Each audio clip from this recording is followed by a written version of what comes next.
your browser is managed by your organization message in Google Chrome settings usually appears when certain policies are applied to Google Chrome, often by work or school network. So firstly, I am here with a noted down IP addresses on my note.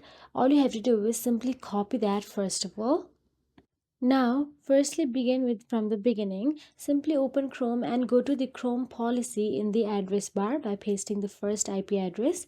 And this page will show you all policies currently applied to Chrome. So after you check all the policies, all you have to do is simply go to the another URL. So now let's go to the second URL.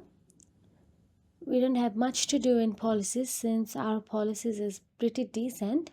If you had any other, then you need to remove it. So after you paste another URL, all you have to do is search for whatever is asked on the notes.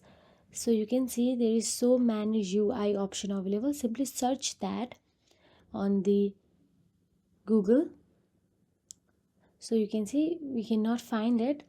Now all you have to do is in Windows. I am showing you the example for the Windows. Now in Windows, go to the Windows and search for the registry editor, and inside the registry editor you will get to see HKey local machine software policies Google Chrome option available. Simply delete that folder and restart Chrome to check if the message is gone. Now for the Mac users, open terminal and run the command I have shown on the note. After you do so, simply restart Chrome. So that is it. By following these steps, you can easily get rid of the managed messages. If you found this video helpful, please like, share and subscribe, and thank you so much for watching.